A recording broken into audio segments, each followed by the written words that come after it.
Pleasant morning, everyone. I am Jana Joy Agimudroldan, and I am the first reporter from the Group 5. And today, we are going to discuss the Lesson 7, in which it talks about continuing professional development, or the CPD. It is the lifeblood of the teaching profession. But before that, let us first show you our objectives. Now, we have three objectives, and the first objective is explain why continuing professional development, or the CPD, is necessary for professional teachers, discuss the pertinent provisions of the CPD Act of 2016, and demonstrate a genuine desire for continuing professional development. And those are the objectives that we will come up after the discussion. No, our topic will discuss the one of the essential aspect in education, in continuing professional education. No, there are three bases of philosophical CPD. There are three philosophical bases about CPD, or continuing professional education. Later, we will know what is CPD and why it is important, and how it affects the each professional teachers, specifically under financial aspect. Now, let us first discuss the three philosophical bases of CPD. There are three philosophical bases of CPD, namely, growth is an evidence of life, man, woman is unfinished project, and no person has arrived. Now, let us first discuss what does it mean when we say growth is an evidence of life. So, from the word growth, parang pagiging mahasa, naahasa ang kakayahan ng tao, tumataas ang kanyang buhay. And when we say growth is an evidence of life, it simply means that it implies that anything that is alive grows on, and anything that grows is alive. A teacher who is alive grows physically, mentally, psychologically, socially, emotionally, spiritually. Now, if he or she doesn't grow, means he is no longer alive. So, kinakailangan daw ng isa sa mga philosophical basis ng CPDS ay yung mag-grow ang isang individual, ang isang professional na tao. Kasi sa pamamagitan nito ay sa pamamagitan daw nito ng CPD ay makikita natin yung magandang look ng isang guro or ng isang professional na tao. Next, we have the man or the woman is unfinished project. So, it only means that it always in the process of becoming better as a person and as a professional teacher. So, palaging nandyan ang pagkakataon kung yung mga paraan kung paano maging isang better person, or isang good or good professional teacher. Now, we have here the last philosophical basis. No person has arrived. It means that wala pang tao na nakakarating sa gusto niyang patunguhan. Ibig sabihin, hindi ito yung literally na lugar na gusto nating puntahan. Halimbawa, kung gusto nating puntahan sa Spain ay, kung may pera lang tayo, makakapunta naman tayo doon, di ba? Pero, ang ibig sabihin ng philosophical basis na no person has arrived, di ba, may mga tao na kahit nandyan na sa kanila yung lahat, ay mag-i-aim pa rin sila na makuha yung gusto nila.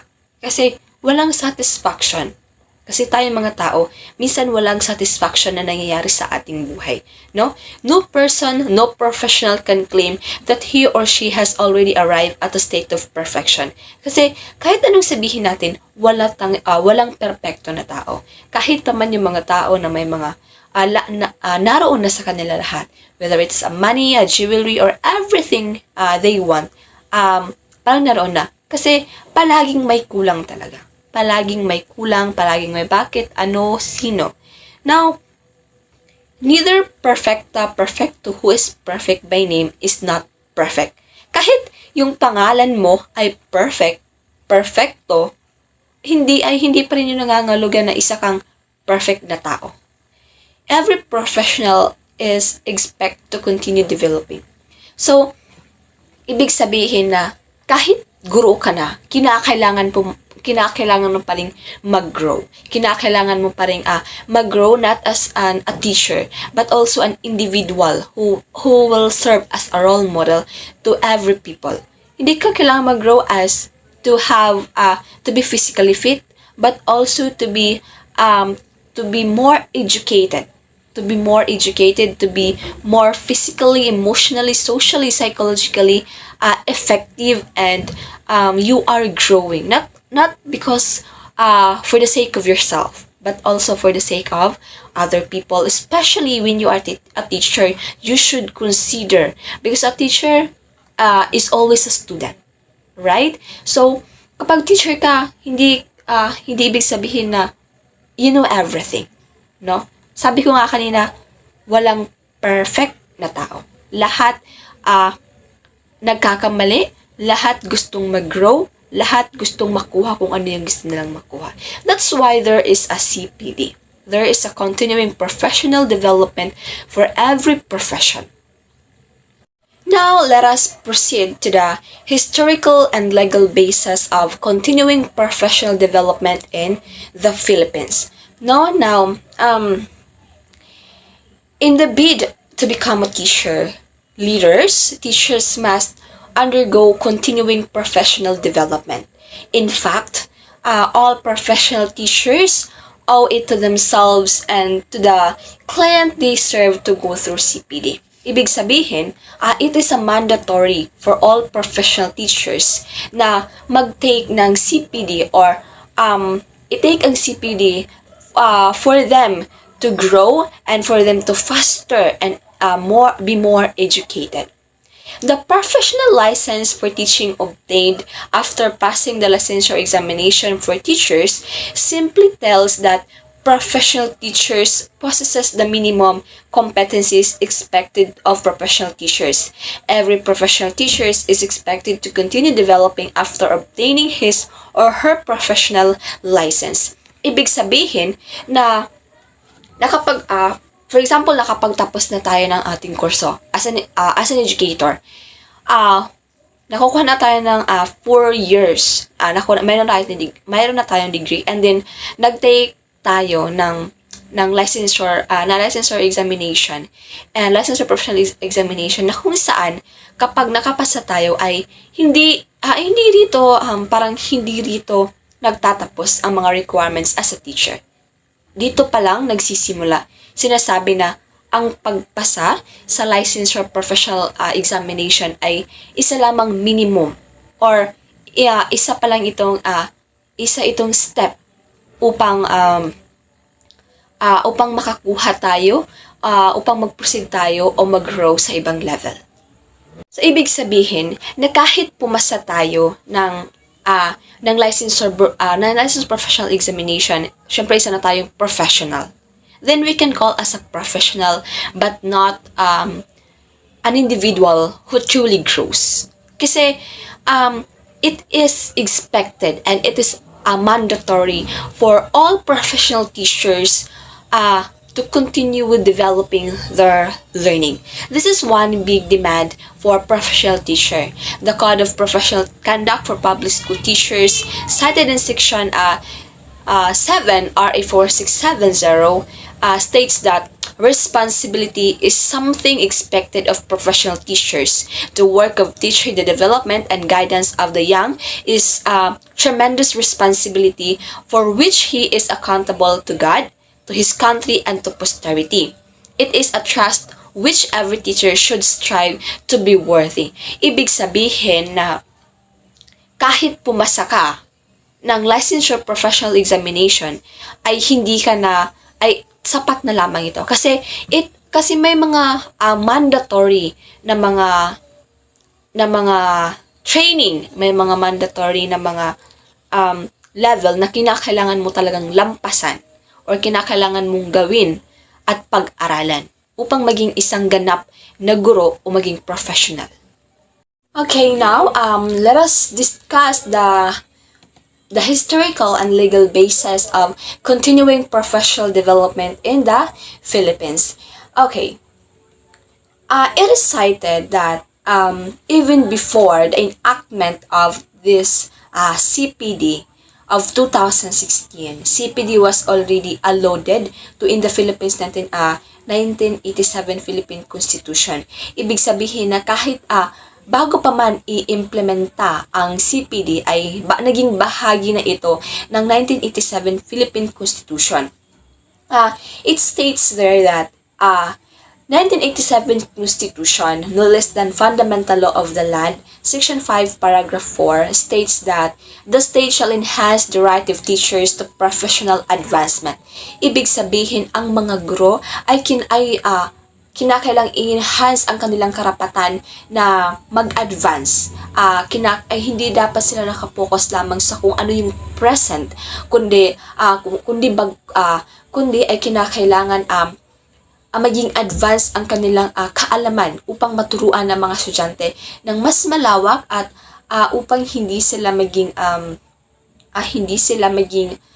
parang maging mangmang sa mga maaaring maging paksa sa isang classroom.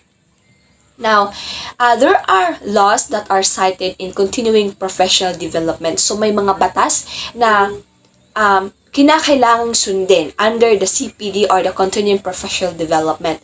So, I will just discuss the few of those law, and my groupmates together with my groupmates we will later they will discuss the other remaining laws and the effects and the importance of the CPD. Now, let us first discuss the first law under the CPD, in which it is Batas Pambansa 232, the Education Act of 1892, Chapter 3, Duties and Obligations, Section 16.4. This law states that as one teacher's obligations to assume that responsibility to maintain and sustain his professional growth and advancement. Ibig sabihin, ang guro, bago pa man siya pumasok sa larangan ng edukasyon, bago pa man pumasok ang isang tao sa larangan ng edukasyon, kung ang gusto niyang magturo, ay dapat bukas ang kanyang isipan sa maaaring maging kalabasan o maaaring mga rules and law na kinakailangan niyang sundin sa larangan ng edukasyon. Ibig sabihin, ang responsibilidad ng guro na i-maintain ang kanyang sarili sa pag-grow and magkaroon ng advancement sa mga learnings na ituturo sa mga estudyante. Next law is the Republica 9155, an act instituting a framework of governance for basic education, establishing authority and accountability, renaming the Department of Education, Culture and Sports as the Department of Education, and for other purposes when acted on August 11, 2001. Together with this act, it's stated there that in addition to his or her powers under existing laws, the Secretary of Education shall have authority, accountability, and responsibility among the things for enhancing the employment status, professional competence, welfare, and working conditions of all personnel of the department. Ibig sabihin, ang Secretary ng Education ay may karapatan siyang pangunahan ang advancement ng mga guro, paalahanan sila na hindi lang dapat sila mag-stick sa pagiging professional, sa pagpasa sa license of professional examination, bagkus ay kinakailangan nilang i-advance ang kanilang sarili sa mga learnings. No? Section 7 states that consistent with the national and educational policies, plans, and standards for the school head shall have authority, accountability, and responsibility for encouraging and development. Ibig sabihin na ang mga principal or school head, mga other teachers na mataas pa sa'yo, may mga karapatan sila na i-encourage ka i-encourage ka na mag-take ng masteral, mag-take ng doctorate, ay para mag-develop ka or mag-grow ka as not just an individual but because you are a teacher, no? Kung napapansin natin, may mga guro talaga na magkukumbinsi sa atin or may mga mag-encourage sa atin na i-take mo yung grant, i-take mo yung pagkakataon na yan para mag-grow ka as an individual, para marami kang matutunan. At may mga teacher din na, may mga school head or principal na sinasabihan ang mga guro na kinakailangan mong umattend sa seminar na ito, na pumunta sa seminar na ito upang marami kang matutunan at not just for yourself but also to share it with your students. Section 3, the Republic Act 7836, the Teachers Professionalization Act, also provided for mandatory continuing professional education, or the CPD, or also known as today as CPD, or the Continuing Professional Development. Ibig sabihin na, sabi ko nga kanya, di ba, it is mandatory na mag-continue talaga tayo ng profession natin. Not just, hindi lang maging isang professional na pumasar sa LPT, but also as masteral or doctorate. To encourage and continue professional growth and to provide additional basis for merit promotion in addition to their performance rating, teachers may take an oral or written examination at least once in 5 years as basis in merit promotion. Ibig sabihin na, of course, kung mataas na yung rank mo, ibig sabihin, tataas rin yung sweldo mo. And it is normal, di ba? Now, in taking this examination, no fee shall be required. Section 19 period merit examination of teachers. So, kapag nag-take ka ng examination for professional growth, ay wala daw itong bayad. No fee shall be required. Section 19 period merit examination of teachers. The same Republic Act 7836 states that unjustified or willful failure to attend seminars, workshops, conferences, and the like, or the continuing education program prescribed by the board and commission. Section 23 is the revocation of the certificate of the registration, suspension from the practice, and cancellation of term or special permit. Ibig sabihin na may mga seminars talaga, may mga seminars, workshops, or conference na kinakailangan daluhan ng mga guro. May mga kung naobserbahan natin sa high school pa tayo, ay may mga guro na pinapadala sa ibang lugar to attend seminars, workshops, and conferences. Not just para sa kanilang sarili, kundi para rin sa school at para rin sa mga estudyante. At sinasabi dito sa section na 23 na kung hindi raw maka-attend ng isang guro ng ganong seminar ay maaaring ma-revoke or mabawi ang kanyang mga certificate of registration, yung suspension from the practice, and the cancellation of or special permit. So, those are the first 3 laws under the CPD, under the laws of CPD, no? Okay, and those are the first 3 laws under the continuing professional development, and there are some more than 4 laws that will be discussed by the next reporter, no? The 3 first laws, which is the Batas Pambansa 232, in which it states there the responsibility to maintain and sustain advancement of teachers. The Republic Act 9155, the encouraging and development. The Republic Act 736, in which it is cited here that a teacher should advance her or his professionalism and should take an examination, no? It also states with the Republic Act 736 that if you fail to attend seminars, workshops, or conferences, then there's a possibility that there will be a revocation of the certificate you receive, the suspension from the practice, and cancellation of terms or special permit, no? And that's the end of my report. My group mates will discuss the remaining laws that is cited in the continuing professional education, as well as they will also cited the negative effects, the positive effects of of having a CPD in every aspect of a person or as an individual, no.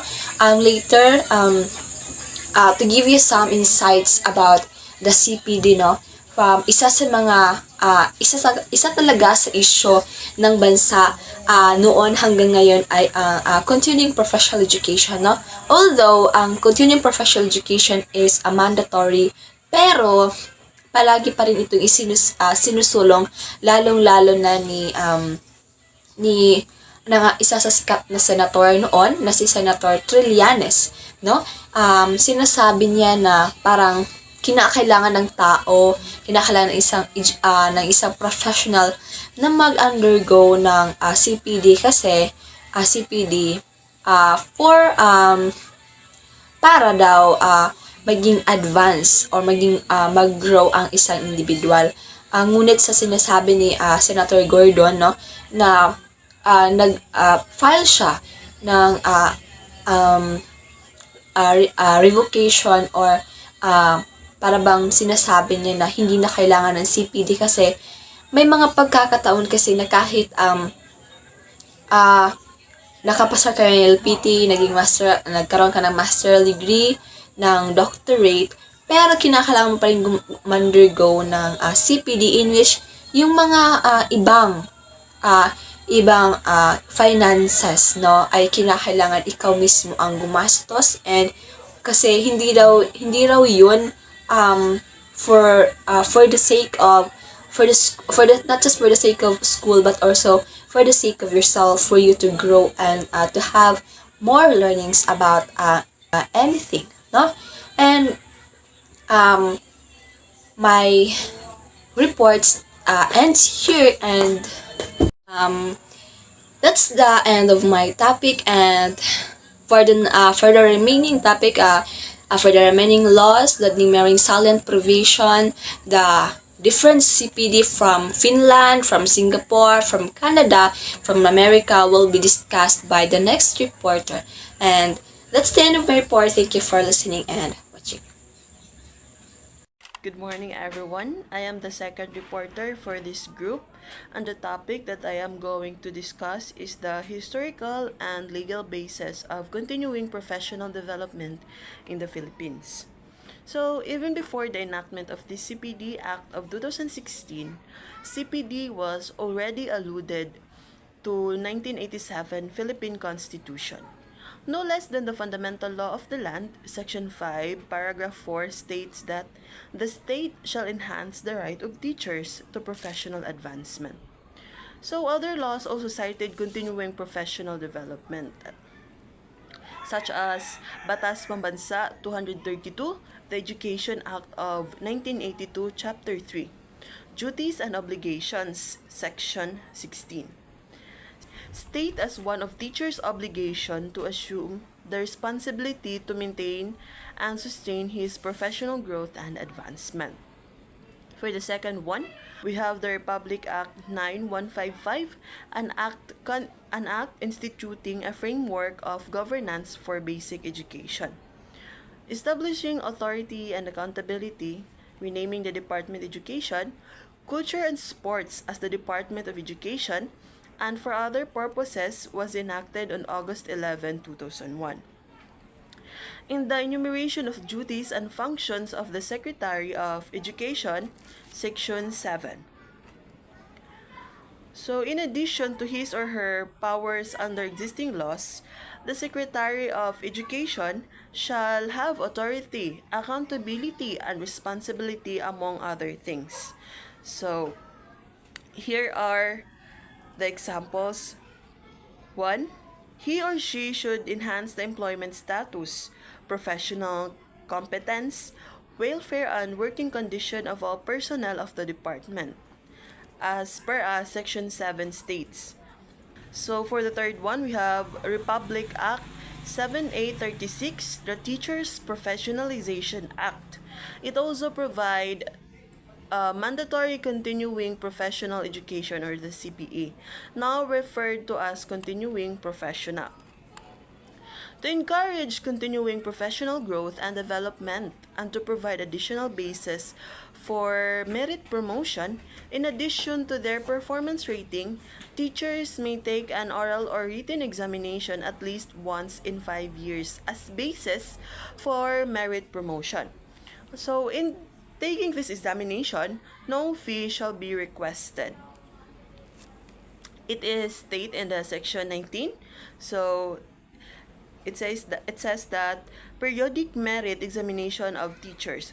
But unfortunately, due to lack of funding, the merit examination has not been implemented up to writing time. So the same as the Republic Act 7/836 states, unjustified or willful failure to attend seminars, workshops, conferences, and the like, or the continuing education program prescribed by the Board of Commission. And Section 23, the revocation of the certificate of registration, suspension from the practice of teaching profession, and the cancellation of temporary or special merit. For the fourth one, we have the Board of Professional Teachers, or the BPT, also passed resolution number 435, section 177, to adopt the Code of Ethics for professional teachers pursuant to the provisions of Article 11 of Republic Act 7/836, otherwise known as the Philippine Teachers Professionalization Act of 1994. So this Code of Ethics states that every teacher shall participate in the continuing professional education, or the CPE. The Professional Regulation Commission and shall pursue such as studies as well as improve his or her efficiency, enhance the prestige of his or her profession, and strengthen his or her competence, virtues, and productivity in order to be nationally and internationally competitive. For the fifth one, Executive Order number 266, institutionalization of continuing professional education, or the CPE programs of the various professional regulatory boards, or the PRBs, under the supervision of the Professional Regulation Community, or the PRC. This was signed and issued by the office of then Fidel V. Ramos on July 25, 1955. This states that the completion of professional licensees of the continuing professional education programs adopted by all boards is hereby imposed as mandatory requirement for the renewal of profession license. So this executive order was premised on the following: whereas the various professions play a crucial role in nation building, it is imperative to impose upon registered professionals of completion of the continuing professional education, or the CPA programs adopted by concerned board as a prerequisite for the renewal of their licenses. Although the professionals who undertake the CPA programs are enabled not only to upgrade or improve their technical knowledge and skills, but also keep them abreast with modern trends and technologies in their respective profession, thereby assuring the rendition of highly qualitative professional services that will globally competitive under the General Agreement on Trade in Services, or the GATS, at the same time securing the safety and protection of the public. So, moreover, the confidence of patronage of the public in a professional depend upon his competence and the quality of service rendered resulting from his acquisition of updated technical knowledge and skill. So for the sixth and last one, we have the Republic Act 10912, Continuing Professional Development Act of 2016. With this enactment of the law, CPD for all the 43 professions regulated by PRC, included the teaching profession, has become mandatory. Now, let us discuss the salient provision of Republic Act 10912, the Continuing Professional Development Act of 2016. A lot of questions have been raised about this uh, law, otherwise known as the Continuing Professional Development Act of 2016. Many teachers resist CPD. It is claimed extra expense, extra effort, and extra time, when in fact, it is very professional's obligation. So CPD is the only way professionals can sharpen their competitive edge in an international world that has become Globe Village. The need for CPD is heightened by Asian integration and internationalization, which is now real. To be in a professional must meet international standards. So good day everyone. So now let us proceed to the next discussion is all about number of CPD units required and ways by which professional teachers can earn credit units. So when we say CPD units, it is a continuing professional development or CPD is more than just a compliance requirement in the world of education. It is a tool that can advise your career and help you become a more effective educator. So this article discusses CPD requirements for teachers in the Philippines. So what is CPD?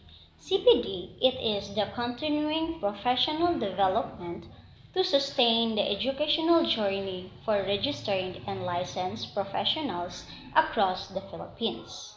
Link to the Republic Act number 10912, also recognized as the Continuing Professional Development Act of 2016. This framework mandates the accumulation of CPD points for the renewal of professional identification cards. These units can be earned through various learning channels, encompassing formal courses, informal workshops, and real-world on-the-job experience. So, in accordance with Republic Act 10912, known as the Continuing Professional Development Act of 2016, teachers and other professionals in the country are required to earn a certain number of CPD units before they can renew their PRC licenses.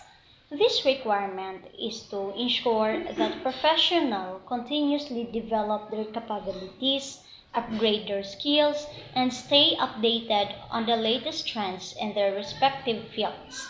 Especially the CPD training requirement for teachers focuses on updating subject matter, knowledge, and enhancing teaching skills for better outcomes. So now, let us talk about the CPD requirements for teachers. How many CPD points do you need? And when do you need to earn them? In the CPD law's annual requirement for PRC license renewal in the Philippines, in the old resolution, the minimum CPD requirement is 45 units in 3 years. However, under the new guidelines after December 2002, all CPD councils were directed to lower the CPD requirements to 15 units every 3 years. The 3 years period align with the renewal cycle of your teaching license. Now, earning these points in past years have been challenging because of COVID-19 restrictions. As of October 2002, you can renew your PRC license even without or with incomplete CPD units until December 31, 2023. This has been the existing policy since the PRC amended specific implementing rules and regulations of the CPD Act of 2016. The transition period was granted because the pandemic hindered a lot of professionals from complying with license renewal requirements.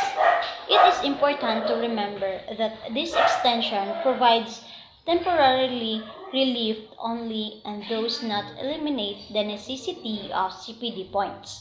Compliance shall be completed in the next renewal cycle.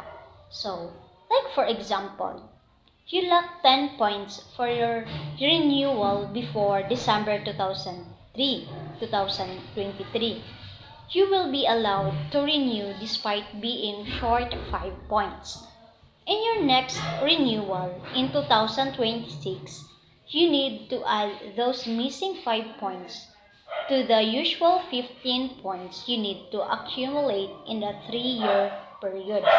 For 2026, you need to present a total of 20 points to renew. Why is CPD important for teachers? The importance of continuing professional development, or CPD, it is not only for PRC licenses, but also for allowing teachers to enhance their knowledge and capabilities. CPD empower teachers to master their new teaching strategies, keep their knowledge up to date, and improve learning outcomes. Teachers can better prepare their students for the future when they are well equipped to teach.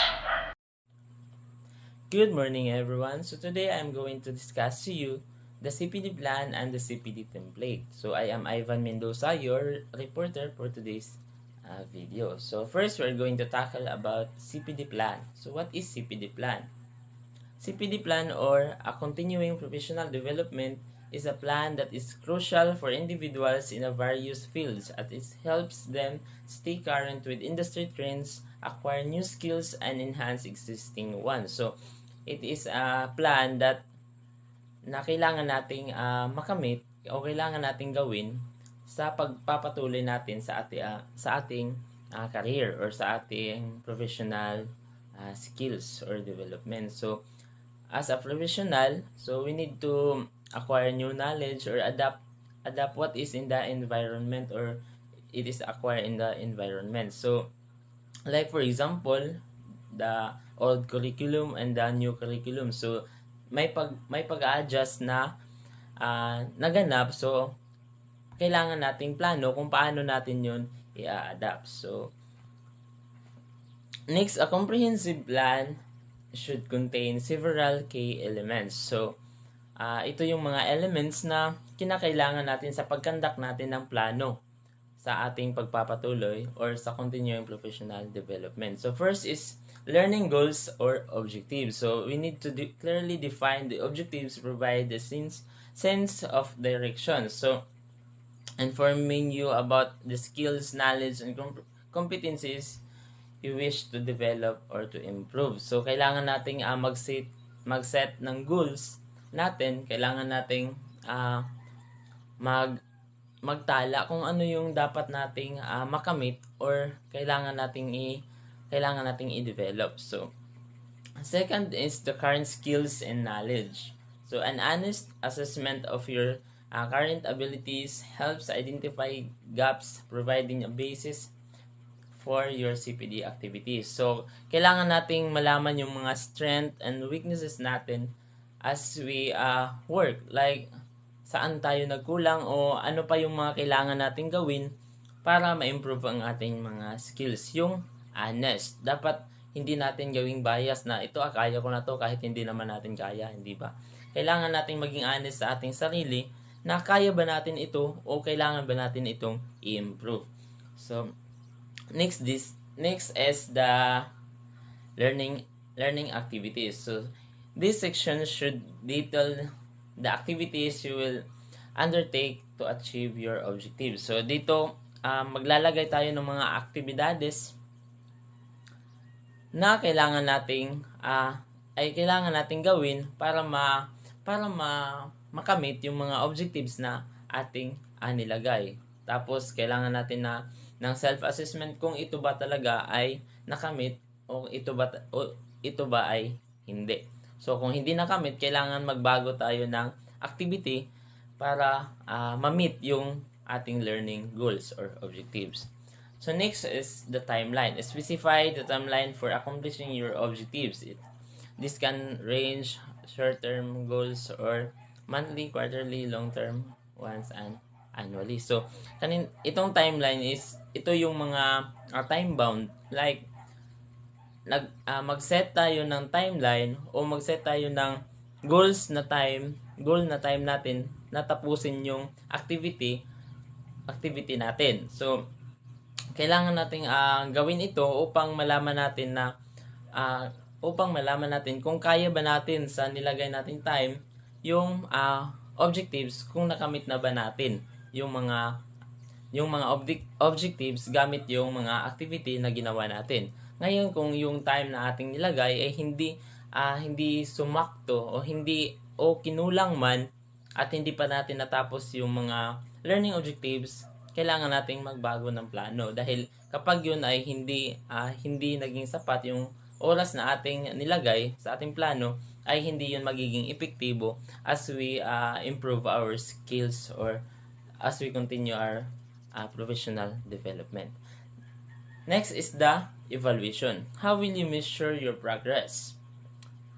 This might be in the form of test, feedback, and reflective practice. So, ito, evaluation. Magpapa-evaluate tayo or tayo mismo yung mag-evaluate sa sarili nating ginawa o sa sarili nating likha. Like, for example, nagbibigay tayo ng mga activity. Tapos, naging epektibo ba? Ito? Nalaman ba natin ang weakness natin o yung strength natin? Ano pa ba ang kinakailangan natin? Dito sa evaluation, masasagot na katanungan. Kung mayroon pa ba tayong kailangang i-improve? Mayroon pa ba tayong kailangang ipalawak sa ating sarili? Mayroon pa ba tayong gagawing pag-a-adjust? Ano ba iyon? Yun. Kapag dito sa evaluation, maglalagay kayo ng mga katanungan, lots of questions that mag-reflect sa iyong ginawa o sa iyong skills. Lastly is the revision. So after mong makamit o after mong magkaroon ng mga feedbacks from your evaluation, dito magkakaroon tayo ng revision dahil lahat naman tayo ay hindi perpekto sa ating mga ginagawa at lahat ng ating nalalaman ay mayroon pa palang mas nakakaalam sa atin. Like, for example, akala mo sapat na yung ginawa mo, ngayon pag-evaluate mo ay nalaman mo na mayroong kulang pa pala. Akala mo sapat na. Yun, doon sa revision, doon mo na ma-revise kung ano yung mga dapat gawin gamit yung mga feedbacks from your evaluation. So, ganito pala. Ito pala yung kulang ko. Ito pala yung dapat kong gawin. Dahil sa evaluation, magkakaroon tayo ng mga ideya kung ano pa yung mga dapat nating improve sa ating sarili. At ngayon, kapag naka-revise na tayo, hindi pa rin yan sapat o hindi pa rin yan yung masasabi nating perfecto. Mayroon pa rin yung pagkakamali, subalit nag-improve na siya. So, a continuing professional development or CPD plan is a clear and structured outline that professionals use to record their learning and training activities over the specific period. So these activities are often undertaken to enhance professional skills, knowledge, and competency. A CPD plan provides directions and motivation, facilitating an individual's growth and systematically tracking their progress against set goals and objectives. So, let us proceed to CPD template. So, ito yung template ng CPD kung saan makikita natin yung mga plano. Nandito yung ating pangalan. Nandito rin yung mga katanungan na kailangan nating itala. For example, dito sa what I want or what I need to learn. So, dito nakalagay ano yung mga kailangan natin o ano yung mga gusto natin. So, be specific and clearly describe what you are planning to learn. So, next is what will I do to achieve this? So, ano yung mga dapat natin gawin para matuto tayo? So, ito ay sa CPD template. So, take into account your preformed learning style. So, detail the specific action you are planning. So, dito maglalagay tayo ng mga activity kung ano yung mga dapat nating ilagay upang matuto tayo, upang makuha natin yung gusto natin. Next is what resources support the needs. So, ano yung mga kinakailangan natin mga kagamitan, mga instructional materials na kailangan natin upang yung mga activity na nilagay natin ay makakamit talaga o magaganap talaga. Kasi kapag mali-mali yung mga instructional materials natin at hindi yun umakma sa ating activity, ay talagang magkakaroon ng problema. Kaya kailangan nating maghanap ng mga suporta o anuman yung mga kinakailangan, katulad ng pera. So, kailangan ng pera sapagkat yung mga pambili mo ng mga kagamitan sa pagtuturo or sa ano pa man. Next is, what will my success criteria be? So, ano yung mga kinakailangang criteria o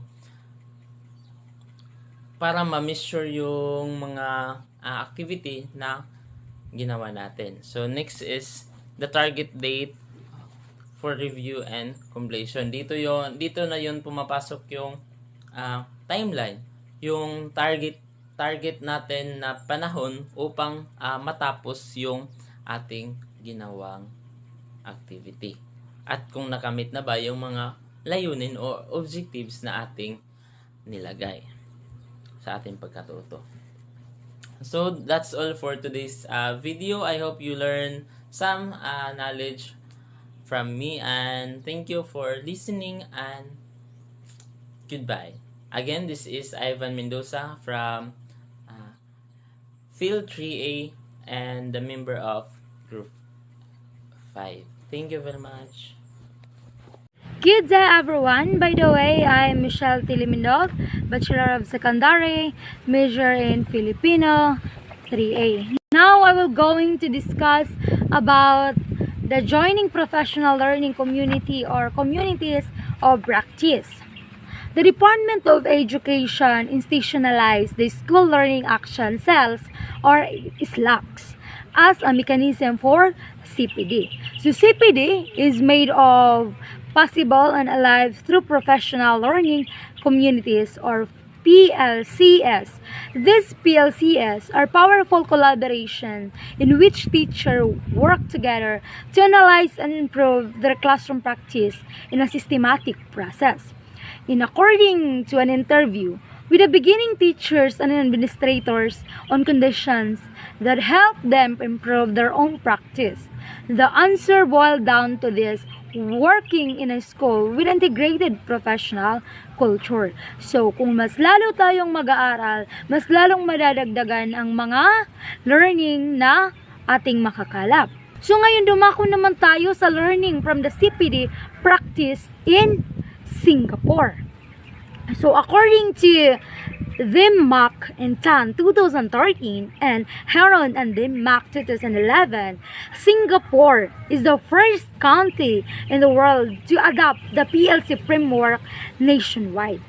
This learning organization concepts of education supports the building of a strong culture where a collaborative of community-oriented of professional development every tribe. So dito, hindi ibig sabihin na ikaw ay isang guro, maari nang sundin ang culture mo. Hindi dapat pantay-pantay lamang po. Dahil kung hindi natin ma-apply o hindi natin pag-aaralan kung anong kultura nila, maaring ikasama ng kanilang mga salubin. Kaya may tinatawag tayong learning organization. May mga seminar na parang ganyan para i-orient ang mga guro na kinakailangan maging matiyag tayo sa mga bagay-bagay dito sa isang classroom. Researcher network follow these steps. So, isang guro na bilang isang researchers, dapat alam ang mga steps na ito. So, ito, halimbawa, identification and definition of the problem. Alam mo kung ano ang mga problema o ano ang magiging problema sa isang research. Kailangan din mayroon kang planning for improvement. Alam mo kung paano ito i-improve. Implementation of teaching planning activities. Dapat may mga aktibidad ka upang malaman mo na dito sila magaling. Kailangan kong mas lalong pagigyan. Dito sila mahina. Dapat kailangan ko silang i-push upang malaman nila, mabatid nila kung ano ang ibig sabihin. Observation of results or data collection. Pagkalap ng mga impormasyon upang madagdagan ng mga impormasyon na alam mo. Ang last is reflection on the outcomes. Ano ang naging resulta? Anong masabi mo sa naging resulta? Nahirapan ba ang mga estudyante sa mga linalagay mo o nilalapat mo ng mga problema? Ano bang kailangan mong gawin? Kaya dumako naman tayo sa how is this done according to 2014. Study praise. Anong ibig sabihin ng study praise? Study praise is the teacher analyze the curriculum to be taught and formulate long-term teaching or learning goals. Ano ang goal? Anong goals mo? Anong gusto mo? Anong gusto mong malaman? Anong goals mo? Pangalawa is planning phase. Teachers select lesson for research, predict student thinking and difficulties, and plan the implementation of a specific lesson for data collection. So dito, kailangan ka mag-select ng mga lessons for research na may predict student thinking and difficulties. So, makikita, mapapredict ng isang estudyante kung gaano kahirap. Kaya, gagawa ka ng plan implementation of a specific lesson for data collection. Magkalap ka ng impormasyon, magdagdag ka ng impormasyon, mag-share ka ng mga impormasyon upang mas malaman ng isang estudyante. Analysis phrase. Teacher observe and discuss the classroom evidence collected. So, may mga estudyante sa Singapore na marami silang mga curiosity, marami silang mga tanong. Ma'am, bakit ganyan? Ma'am, bakit ganito? Kinakailangan may mga ebidensya ka. Ang pangapat is reflection phrase. Teacher discuss student learning and identify new areas for further inquiry. So, halimbawa, may mga katanungan, may mga binibini, ginang, hindi ko maintindihan mga sinasabi mo. Dapat alam mo kung ano pang maari mong mas lalo mong paigtingin ang iyong pag-discuss. Dumako naman tayo sa CPD in Finland. So, ang mga teachers sa Finland, ang kanilang pagkatuto ay ang learning in Finland met one afternoon each week to jointly plan and develop curriculum. So, sa kanila, di ba kanina, sa Singapore, sa isang taon, ang guro ay makapagturo ng isang 100 hours. Sa Finland naman ay teacher in Finland met one afternoon each week to jointly plan and develop curriculum. So siguro sa isang week kinakailangan may isang afternoon na makapagkita sila. So every week lamang sila papasok. Naman tayo sa CPD in Japan. So, sa Japan, every teacher periodically prepares a best possible lesson that demonstrate a strategy to achieve a specific goal. Teacher themselves decide the theme to quarantine to research lesson. For typical lesson study, the 10 to 15 hours of group meeting are spread over 3 to 4 weeks, diba? Iba't iba sila ng mga learning. Di kagaya dito sa Pilipinas, di ba? Di kagaya dito sa atin na araw-araw talaga may pasok. TTH, MWF, ganun. Doon sa kanila, ang 10 to 15 hours ay makapag-meet sila in 3 to 4 weeks. Sa New Zealand naman ay, in New Zealand, the Ministry of Education gives funds for 20% release time for new teacher and percent release time for second year teachers. Ministry of Education to observe their teacher attend to professional develop activities. So mas lalong sa New Zealand kanilang binibigyang halaga ang mga guro para mas lalong gaganahan ng mga teacher na magturo. Meron silang tinatawag na mga rewards. Lumako naman tayo sa characteristics of CPD. First, continuous. Second, collaborative. Third, focus on a specific teacher need. 4, job embodied. 5, give enough time. And 6 is funded. So, kapag sinasabi natin continuous, it is the most word continuous professional development. A professional not stop developing as he or he runs, the water becomes for red. So, siya hindi patuloy tuturo ng magtuturo. Hindi niya yan ang isang estudyante na mag-ano lamang, parang matuto ng ganito lamang. Gusto niyang magturo upang mas lalong malaman ng isang estudyante ang gusto niyang malaman. Ang pangalawa naman ay collaborative. So thus, they need to be part of PLC because a professional learning community. It was Helen Keller who said, "Alone we can do so little. Together we can do so much." So, kung marami, mas maraming matutunan. Kung ikaw lamang, maring wala kang maintindihan. So, kung ikaw lamang guro, bakit? Masabi mo bang, ay oo nga pala no, tama pala sila, dapat ganyan. So, kung wala kang kasama, hindi ka rin makikinig sa mga guro, or sa ibang kapwa mo guro at sa mga estudyante, maliit lamang ang pagkatuto na mayroon ka dahil ang pinaniniwalaan mo lamang ay yung sayo. Kinakailangan na sinasabi ni Helen Keller na mas lalong magiging marami ang iyong pagkatuto kung marami kayo. Ang sunod naman ay job embedded. It becomes even more relevant. The teacher has not to be removed from the workplace for CPD. So, is no work description. What the teacher is to train on exactly what he or does. So, kinakailangan na kung anong kinakailangan ng isang estudyante, yun lamang ang ituturo mo. Kung alam na niya, so huwag mo nang ituro.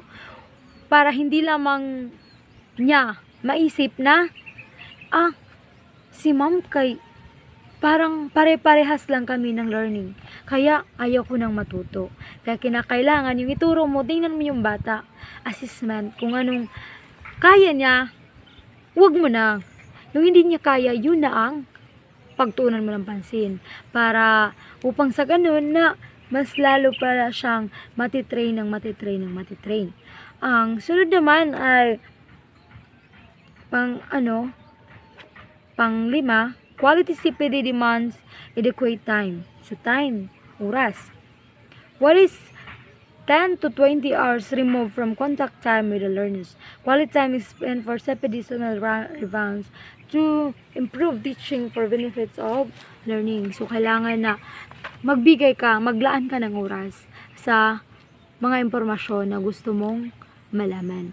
Hindi pwede na nalalaman mo lamang yun na. Tama na. Kailangan mag-expand ka ng time. Ang last ay ang fund. CP with the support of funds definitely better than one without.